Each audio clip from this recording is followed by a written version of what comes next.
आने वाली पावर नहीं, पावर मतलब बिजली, ऊर्जा. So we are happy to have with us on stage Minister of Power and Minister of New and Renewable Energy, Mr. R.K. Singh. Thank you very much for joining us, sir. It's a real pleasure. मेरा सबसे पहला सवाल ये है और मैं शुरू ही इससे करना चाहता हूँ. G20 को लेकर के हमने देखा है कि it is a matter of great pride for India to host the G20. तमाम जगह इसके हमने पोस्टर देखे हैं, घर घर तक ये बात चली गई है कि G20 की समिट भारत में हो रही है. It's a matter of great pride for everyone, for the fact that we are playing host to so many countries. But sir, एक आम आदमी के लिए जो ये पोस्टर देख रहा है, जो ये सारी चीजें देख रहा है, इतना बड़ा समिट हो रही है, इस समिट के अंत में जब बड़े बड़े लोग चले जाएंगे, इस समिट से उसके लिए संदेश क्या होगा?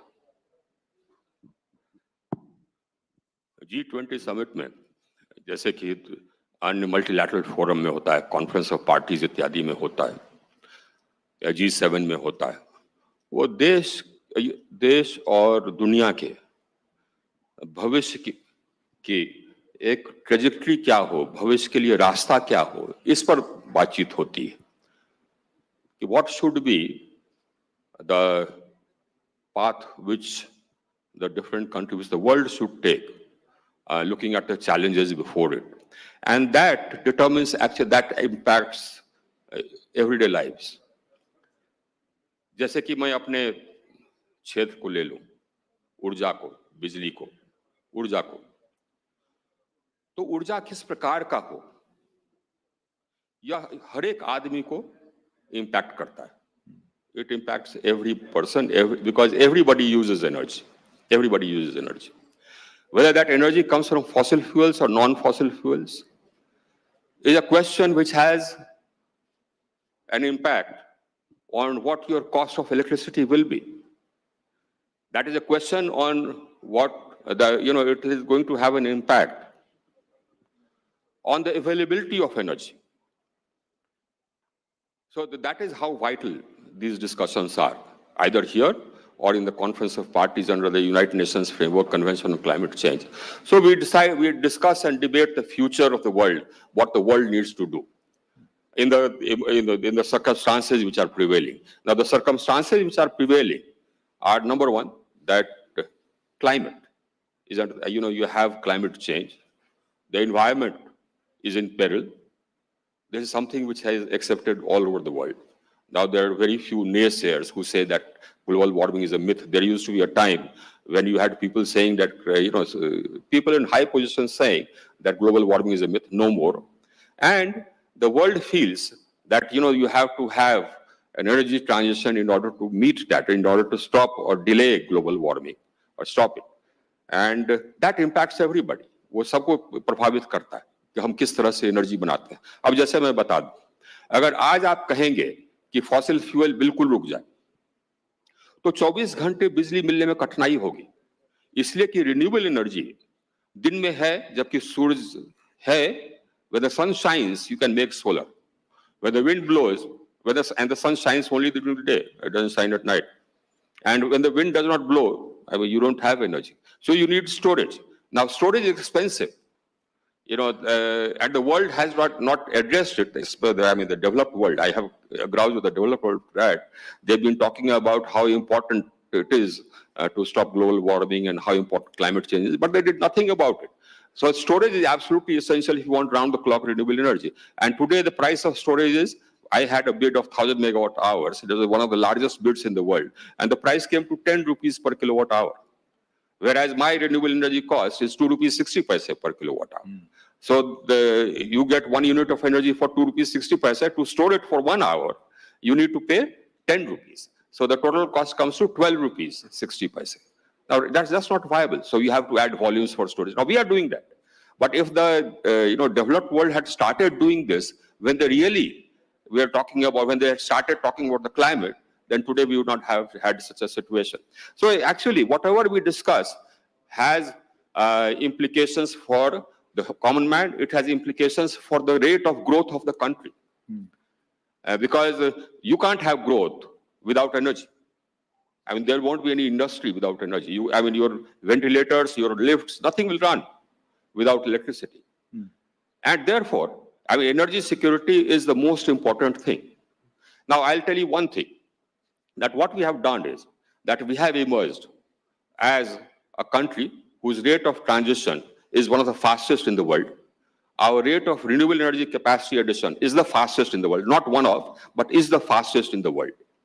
We have achieved our NDCs 9 years in advance. And all this while making sure that electricity is available for our growth. And and that growth is actually substantial. You have our country growing at 7.2%. My power demand grew at 6.7%. The difference between the growth between 2021 and 21-22 was 6.7%. And the growth between 21-22 in demand, I'm saying, in the growth between from 21-22 to 22-23 was 6.3%. In 23-24, in the first quarter, the growth was 7.8%. In July, the growth was 9.7%. In August, the growth has been 21% in demand terms and 16.7% in energy terms. And that in a huge country whose total demand, and the peak demand is 234,000 megawatts. You have to add, I think, most of the countries of Europe to come to that. But we are meeting it. That peak demand of 234,000 megawatts, the shortage was only 236 megawatts out of 234,000 megawatts. So that's what we've done. We've grown. We made sure that our electricity supply is as required for our growth, and it will continue to be so because we are adding capacity, huge capacities. And we have at the same time emerged as the only country whose energy transition actions are commensurate with a sub-2-degree rise in global temperature. So as I was telling my friend here, I told my friend two things when I landed. So I am wearing a dress which I should have been wearing. But that was, that apart. So I told him this, that when I first joined in 2017, it's almost 6 years now, then, my interlocutors from the Western countries used to come and talk to me about how necessary it is to transition, things like that, and how India should be doing more. Now, no more. It just took me 2 years. And after that, now nobody sort of talks to me about that. They are mostly on the defensive because I tell them that, look, I've done this. What have you done? So we are in a different place. I think that's, let's pick up from the point where you have left. Do you feel that it is slightly rich on the part of the developed world to expect a lot from leaders and countries in the global south to do more to address the issue of climate change, whereas even now as we speak, they are polluting more? Absolutely. I'll tell you what. You see, just look at the figures. And that's why, now people from the developed world become defensive when I start, when they come and meet me. Our per capita emissions are 2.19 tons per year. The world per capita emissions are 6.4 tons per year. That's per capita. So our per capita emissions are 1/3 of the global average. The per capita emissions of the developed world are 3 times to 4 times the global average. Now, what needs to be done? If you want to actually limit the global rise in temperature to 1.5 degrees or less, then the per capita consumption has to come down to 2.4 tons. We are very close to that. And the developed world has to reduce its per capita consumptions from, let's say, 18 tons or 20 tons down to 2.4. Now, that's what they have to do. But despite the fact that we are one of the lowest emitters in the world, as I said, we had pledged, what we pledged in COP21 in Paris, that by 2030 we'll have 40% of our capacity coming from non-fossil fuel sources. We achieved that in 2021, 9 years before the due date. Today, my capacity, non-fossil fuel capacity is 43% in capacity terms, 43%. And that's why in Glasgow, we upped our ambition and said that by 2030, we will have 50% of our capacity coming from non-fossil fuel sources. And believe you me, I'm very close I'll be very close to achieving that, give a year or so. And by 2030, I will have 65% of my capacity coming from non-fossil fuel sources, because I already have about 187,000 megawatts of non-fossil fuel capacity. I have about 88,000 megawatts under construction of renewable, non-fossil, 88,000 megawatts. That's, already 276 odd, 276,000 megawatts, 276 gigawatts. And I have about 50 gigawatts under various, the bids, etc. So I'll cross that target. 50%, I'll reach 65. Instead of 50%, I'll reach 65%. Emissions intensity we have reduced. We had pledged that by 2030, we'll reduce our emissions intensity by 33%, despite the fact that our emissions intensity, as I said, per capita emissions are one of the lowest in the world. And we achieved that in 2022, because we have some programs which the industry will tell you are the best in the world. Many countries came and copied our program, the program for industry, perform, achieve, trade, where we, lay down specific energy consumption reduction targets. And if you meet that, fine. If you don't meet that, you pay a penalty, or you buy energy saving certificates. If you, overachieve, you get energy saving certificates. So that has resulted in a reduction of CO2 emissions by 105 million tons per annum. 105 million tons of CO2 reduction per annum. That's one program. The LED program has resulted in emissions reduction for almost about 103 million tons per annum. Our star rating program, 5-star, air conditioners, 5-star fridges, etc. Now that has resulted in emission reductions of almost 53 million tons per annum. So we have a program for construction, the commercial buildings, the Energy Conservation Building Code, which sets energy consumption standards for commercial buildings, large commercial buildings, and that is mandatory. We have a non-obligatory Eco-Niwas Samhita for residential buildings. We are going to make it mandatory. We are a world leader in energy transition, in climate action. We are a world leader. And at the same time, we are growing. Now, one more thing you must understand, and this is something which I tell the audience everywhere, because unless we know what we have done and what we are doing, we'll not know what the discourse is about, what the narrative is about. And believe you me, that the narrative being spread out by some NGOs in the developed world are totally misleading. And they don't tell you, talk about these figures. They'll, for example, tell you that, look, India is a huge country, therefore its total emissions are high, high. But that's besides the point. I mean, that is ridiculous. You don't decide about the emissions depending on the size of the country. A small island will be consuming huge quantities of energy per capita, yet its overall emissions will be less. You have to talk about it in per capita terms, like you talk about GDP. So the narrative, has to change, and unless until we know the facts, that narrative won't change. So that's why I say this, that we are in a good pace as far as energy transition and climate action is concerned, and that was one of the vital points for discussion in G20, and it will remain a vital point for discussion in all multilateral fora, because climate change is a challenge, yes, which is looming. It's there, right in front of you. So it will be a vital point. Yeah, Mr. Singh, these figures that you have presented are impressive, no doubt. The fact that we are 9 years ahead of our own target and our own schedule that we promised to the world. We promised, NDC, not our own. I said yes, NDC. Yeah. The promised, yeah. Yes. I'm just quoting a report in the Reuters from the 6th of April, 2023, not doubting these numbers that you have presented, because you're the master of what you're learning. But according to this report, fossil fuel power output rose fastest in 3 decades. Emissions from power generation rose to 1.15 billion tons. Coal-fired power output was up 12.4%. Gas-fired output down 29%. Share of coal in overall power output was up to 73.1%. You can challenge these figures. I will take no blame for this because it's not my report. This is the Reuters. And it also says, if you allow me, that renewables output also rose by 21.7%, the share up to 11.8%. Do you feel that while you present impressive numbers, 73.1% coming from coal? Now, let me tell you this. This just shows the narrative which is being spread around. Now, if you have an economy which is growing at 7%, the electricity has to grow at 9%, 10%. I just gave you the growth figures. Now, if that grows at 9%, 10%, then the coal and the electricity from coal will also grow. My PLF has gone up to 70%. It used to be around 50%. It has to grow if I have to meet that demand. Of course, it will grow.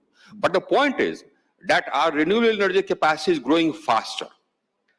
As I said, today we have almost 177,000 megawatts which are pure renewable, solar, wind, hydro, biomass, etc. So that will grow, but the wind will, but the thermal will also grow.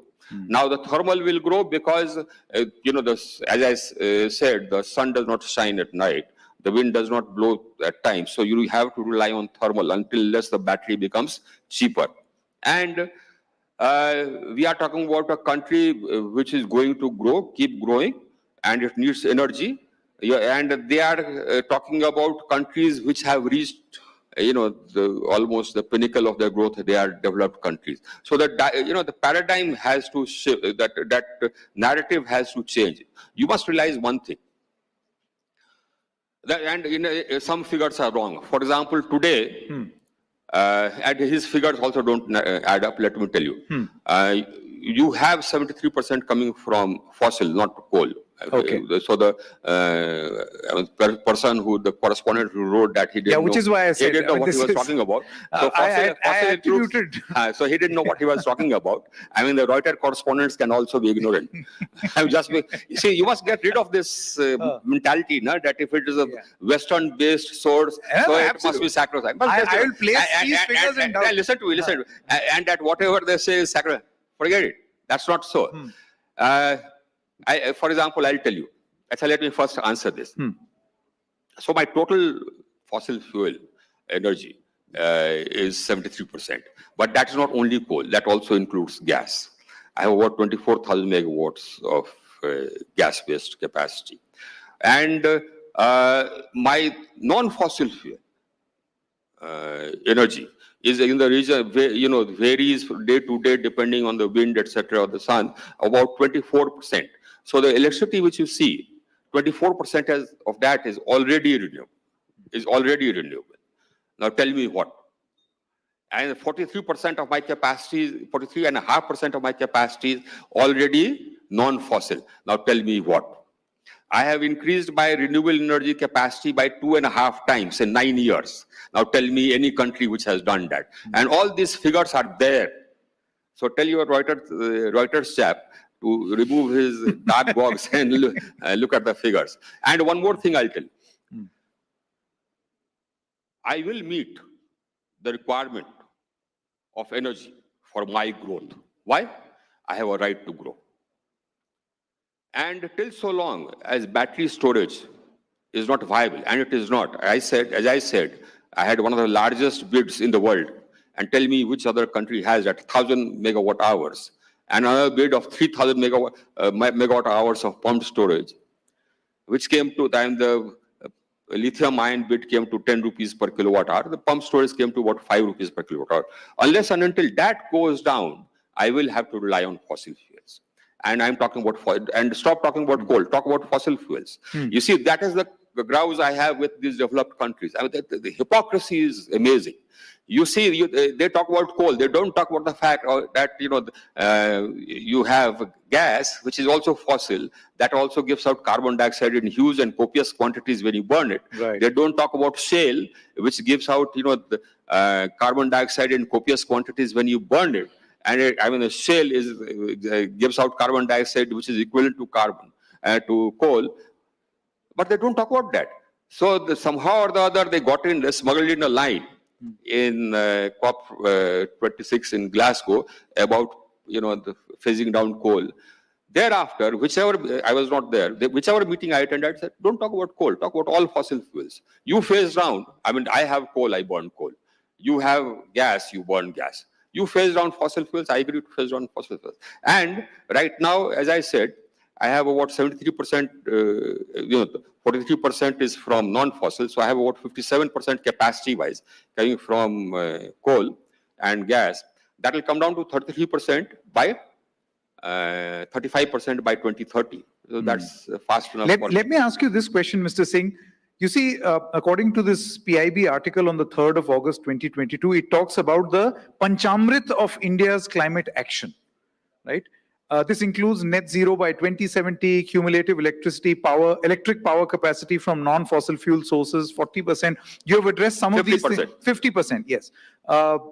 Reduce emissions intensity of GDP by 33 to 35%. This was updated later. I'm just talking about that Panchamrit, the commitment, and then how we renewed it, which is also, I would say, a great example to set that you are not only meeting your targets, but setting yourself revised targets. Where do you find India on this Panchamrit that we had promised? I told you, number one, we are the only country which has met our NDCs way in advance. The NDCs you read out were actually what we pledged in COP21 in Paris. Now that we have already achieved. We had pledged that by 40%, we'll have 40% of our capacity coming from non-fossils by 2030. We achieved that in 2021. Today, I have 43.5% coming from non-fossils. Tell me any other country which has achieved its NDC so far in advance. Tell me any other country which has achieved all its NDCs. We had pledged that by 2030, we'll reduce our emissions intensity by 33%, despite having the lowest per capita emissions. Now, Reuters doesn't talk about the per capita emissions, does it? It doesn't talk about the 5 SUVs in every home. It doesn't talk about it. So that's the hypocrisy. So this is the NDC which we already achieved well in advance. That's why we increased our ambition. We increased our targets by ourselves in Glasgow in COP26. And so now 40% becomes 50% by 2030. And in fact, I'll get it well before that, because as I said, I have 188 gigawatts installed, 88 gigawatts under installation, 276 gigawatts, 50 odd gigawatts under bid, etc., in different phases. That's the 320 odd already. My total capacity in 2030 will be about 770 gigawatts. 50% of that is 350 gigawatts. Mr. Singh, So as I said, I will not only achieve that before time, I'll go beyond it. Which is why I'm very curious to ask you this question. The nationally determined and tell me contribution. Which developed country has done this? Name one. And name one developed country which has reduced its per capita emissions. Name one. Very well. Which is why I want to ask you this question. The nationally determined contribution which we have revised ourselves, setting ourselves extremely ambitious targets and achieving them and revising them also, do you feel that there is a very strong chance that we will achieve our net zero emission ahead of 2070? Absolutely. I have no doubt about that. But there are two things which you must know and understand. You see, as I said in the beginning, every developing country, and I'm talking about the global south, has a right to grow, right? The developed countries have reached a certain level of per capita incomes. We have a right to grow to that. Now, growth entails consumption and emissions. Now, I'll need to add millions of square feet, trillions of square feet of real estate. My housing will grow, my buildings will grow. That needs cement. That needs steel. Now, if I make steel, you have emissions. If I make cement, you have emissions. And therefore, unless and until CCUS, carbon capture and sequestration, becomes viable, that carbon dioxide will be there. And that's one of the wages of growth. You must know one more thing, that our population is about 17% of the world population. Our contribution to the legacy carbon dioxide load, which has caused this rise in temperature 0.89 degrees, is just 4%. That's where we are at. I mean, you won't have Reuters talking about this. You won't have that. And despite all this, as I said, we have emerged as a leader in energy transition. Despite the fact that our contribution to the legacy carbon dioxide load is, 1/4 of what our population is, less than 1/4 of what our population is. So we'll grow. We'll need more cement. We'll need more steel. We'll need more aluminum. Now, CCUS, And, I've been asking questions to all my interlocutors who come from abroad that, okay, you're talking about net zero by 2045, 2050, one or two countries 2045, some countries 2050. How will you do it? I mean, unless you have storage, which is viable, which is affordable, you don't have round-the-clock renewable energy. If you don't have round-the-clock renewable energy, then you can't sort of phase out fossil fuels because you need electricity at night, even for heating, lighting, whatsoever. So it's one of my interlocutors, minister in a large developed country, he said that no, we'll go nuclear. How? I mean, that country has about 40% of its capacity coming from nuclear. I said, how much nuclear capacity will you add? Where will you store the waste? There's a question mark. There's a question mark. He talked about small modular reactors. Now, small modular reactors are only still under development. It's still under research. So what's your path to net zero? CCUS, you don't have any commercial scale CCUS, even in your country, which is developed, which is a huge country. You just have pilot scale. I also have pilot scale CCUS. And even if you have CCUS, where do you sequester it? CCUS means carbon capture and sequestration. Where do you sequester it? So the answer was that we'll sequester it in the voids left by pumping out oil. So I said, what's the guarantee it won't leak back up? I mean, so these questions are there. So net zero has questions. Storage. Unless and until you have storage, you don't have round-the-clock renewable energy. If you don't have round-the-clock renewable energy, you don't have, you can't get to net zero. And storage is expensive. The lithium ion, I mean, the total capacity around the world would not exceed, I think, about 20 gigawatts or something like that. We are setting up. We had a PLI for battery storage. We are coming out with another PLI for battery storage. We are building capacities. The developed world did not do that. The 88%, 90% of the lithium processing is in one country, in China. The developed world talked about climate, but they did not add capacity. That's why we are where we are today. That's why the storage is not cheap. So these questions, they don't answer. They don't have answers for that. We are adding capacities. We'll continue adding. Would you want to raise these at the forum? I do that. I do that. That's all the time. I do it all the time. So that's why they become very defensive when they come in front of. Do they still like you? I don't my constituents like me. I won elections twice. Good. That's good. That's I think that's good. That's all that matters. The people who need to vote for me, they vote for me. So fine. Yeah. It's interesting. You mentioned a word called nuclear. Now, I just thought in 2000, that in the erstwhile UPA government, that government went big on betting on nuclear energy as perhaps the way to meet India's energy requirement. Where are we vis-a-vis, attaining these goals and using nuclear? Yes. I mean, we want to expand nuclear, no doubt about that. My current nuclear capacity is about 4,700 odd megawatts. You think it should increase? Huh? You think it should increase? Absolutely. We want, we have nuclear capacities at the planning stage and construction stage of about 15,000 megawatts. We want to do more on this.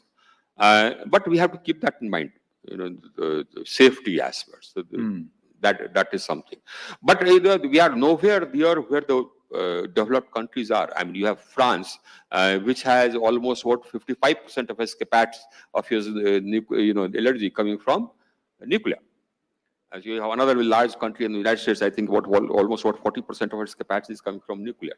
So our nuclear is minuscule, and the rate of growth of capacity is also slow for many reasons. One, of course, was and you have the NGOs kicking up a row as soon as you start constructing nuclear power plants. You had Kudankulam, etc. That huge row. I was Home Secretary then, so that huge row broke out. And I was curious to find out, who was financing this. Once I started investigations, the row died out. And we have the plant there. Similarly, you look at the developed world, they have exploited 89% of their hydro capacity. When we started adding to our hydro capacity, you had NGOs sort of demonstrating. And, we went before I carried out a survey. Not carried out a survey.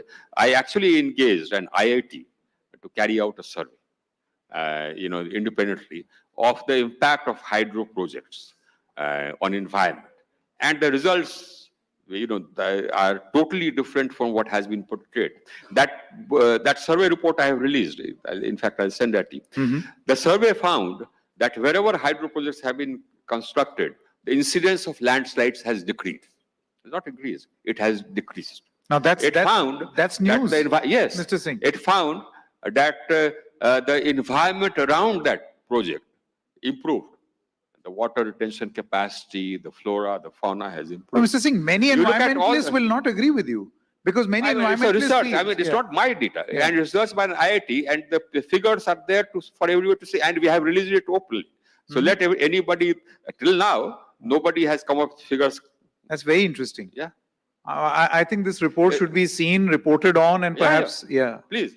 That'll be great. Yeah. Now, I'll send a copy if you want. Sure. I mean, my Pawan is here somewhere. Sure. So send a copy. Yes. Yeah.